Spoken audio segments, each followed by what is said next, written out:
बिस्मिल्लाहिर्रहमानिर्रहीम। बहुत दिनों पहले की बात है।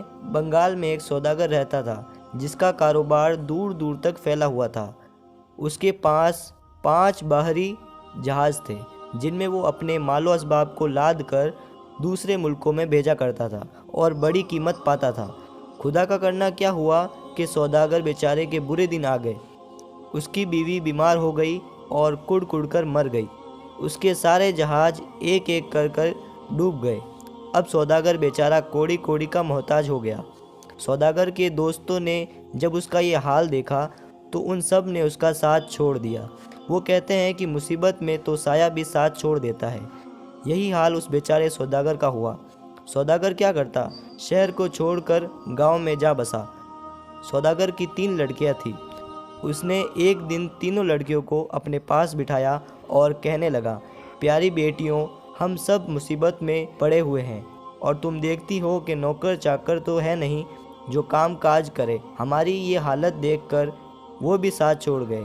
अब तो खाना पकाना, रेंदना, सीना परोना तुम तीनों बहनों को ही मिलजुल कर करना है। दोनों बड़ी लड़कियों ने अपने बाप की ये बात सुनकर तेवर चढ़ाए और अपने बाप को अकड़ कर बोली, ना बाबा, हमसे ये घर का काम काज न होगा। लेकिन सौदागर की सबसे छोटी लड़की यानी गुलाबी अपने बाप को तसल्ली देकर कहने लगी, बाबा जान अपना जी भारी ना करे, मैं घर का सब काम संभाल लूँगी।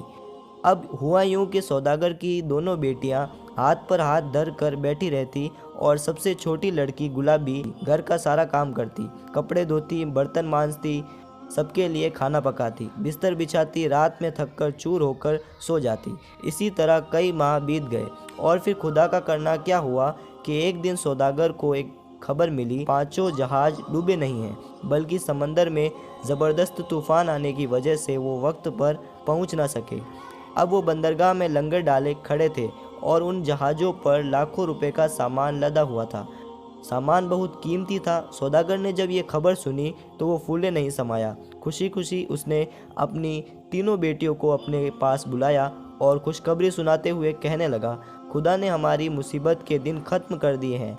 मैं अब शहर जा रहा हूँ, बताओ वहाँ से तुम्हारे लिए क्या क्या तोहफे लेकर आऊँ। बड़ी बेटी ने कहा, मेरे लिए तो अब्बा जान सोने का झूमर लाइएगा जिसमें हीरे मोती जड़े हो।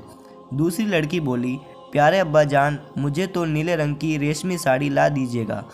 सौदागर की सबसे छोटी लड़की गुलाबी ने कहा, अच्छे अब्बा जान, मुझे तो इस बात की खुशी है कि खुदा ने हमारे 5 जहाज डूबने से बचा लिए और वो सामान समेत हमें वापस भी मिल गए। बस आप खैरियत से घर वापस आ जाइएगा और मुझे कुछ नहीं चाहिए। लेकिन सौदागर ने बेटी को प्यार करते हुए कहा, नहीं बेटी, कुछ तो मंगवाओ। गुलाबी ने थोड़ी देर सोचने के बाद कहा, अच्छा अब्बा जान, अगर आपकी खुशी इसी बात में है तो फिर मेरे लिए एक गुलाब का फूल ले आइएगा जिसकी भीनी भीनी महक से दिमाग तरोताज़ा हो जाए। दूसरे दिन सौदागर खुदा का नाम लेकर शहर रवाना हो गया। शहर पहुंचने के बाद सौदागर ने अपना माल फ़रोख्त किया और लाखों रुपए का नफ़ा भी कमाया। जब सारा माल फ़रोख्त हो गया और उसे फुर्सत मिली तो सबसे पहले उसने अपनी बड़ी बेटी के लिए एक झूमर खरीदा। उसके बाद दूसरी बेटी के लिए साड़ी खरीदी।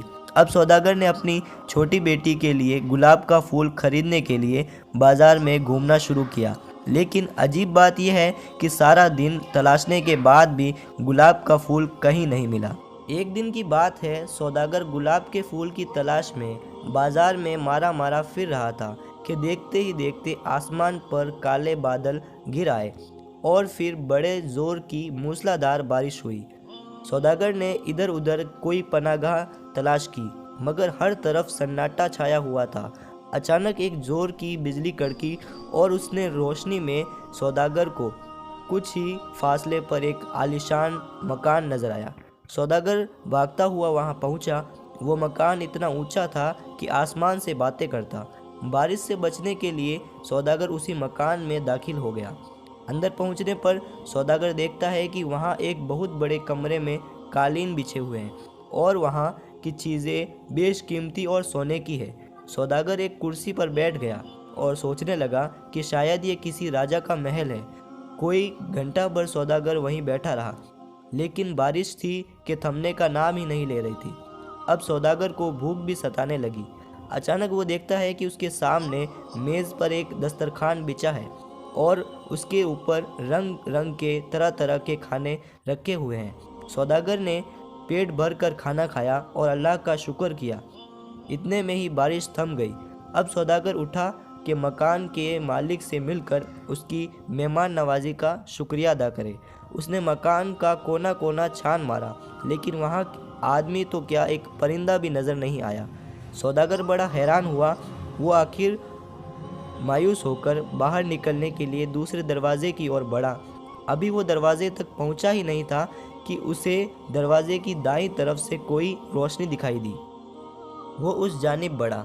देखता क्या है कि बाहर एक खूबसूरत लान है जहाँ बहुत से फूलों के गमले रखे हुए हैं जिनमें रंग रंग के फूल खिले हैं, और उन्हीं में से एक गमला है जिसमें गुलाब के फूल भी लगे हैं और 3 गुलाब के फूल अजब बाहर दिखा रहे हैं। सौदागर खुशी से उछल पड़ा और लपक कर वहाँ पहुँचा, और अभी वो एक फूल तोड़ने ही वाला था कि तभी उसके पैरों की तरफ से एक सुनहरे रंग का सांप फुकारता हुआ निकला और सर हिलाकर बोला, क्या मियाँ? सौदागर, भलाई का बदला तुम बुराई से दे रहे हो? मैंने तो तुम्हारे लिए अपने महल के दरवाजे खोल दिए और तुम्हें इस तूफ़ानी बारिश में पनाह दी। तुम्हें भूख लगी तो मैंने खाना खिलाया, हर तरह का आराम पहुंचाया, और अब जाते हुए तुम मेरे ही गमले के फूल तोड़ कर ले जाना चाहते हो? सौदागर ने हकलाते हुए जवाब दिया, नहीं नहीं नागराजा, ऐसी बात नहीं है। मैंने तो मकान के मालिक को बहुत तलाश किया, सारे कमरे छान मारे, लेकिन मुझे यहाँ कोई नहीं मिला। मुझे तो अपनी सबसे छोटी बेटी के लिए सिर्फ एक गुलाब का फूल चाहिए, अगर आप दे दे तो। नागराजा ने जब सौदागर की बेटी की फरमाइश सुनी तो पहले तो वो बहुत खुश हुआ, लेकिन अगले ही पल गुस्से से कहने लगा, बस बस मियाँ सौदागर, अब बड़ा चढ़ा कर बातें ना बनाओ। मैं जानता हूँ कि तुम्हारी 3 लड़कियाँ हैं और सबसे छोटी लड़की ने तुमसे गुलाब का फूल मंगवाया है, और अब तुम घर जाओ और सबसे छोटी लड़की को मेरे पास लेकर आओ। बेचारा सौदागर नागराजा की बात सुनकर हक्का बक्का रह गया। अब क्या होगा? क्या सौदागर अपनी सबसे प्यारी बेटी नागराजा के हवाले कर देगा? या आखिर नागराजा को ये कैसे मालूम हुआ कि सौदागर की 3 बेटियां हैं? नागराजा अब आखिर सौदागर की छोटी बेटी को ही क्यों बुलवाना चाहता है? इन सभी सवालों के जवाब आपको आने वाले एपिसोड में पता चलेंगे। तब तक के लिए आप इस चैनल को सब्सक्राइब करके बेल नोटिफिकेशन को ऑन कर लीजिए, ताकि जब भी हम आगे के एपिसोड अपलोड करें तो आपको उसकी खबर सबसे पहले हो। और अगर वीडियो पसंद आया हो तो इस वीडियो को लाइक करना ना भूलें।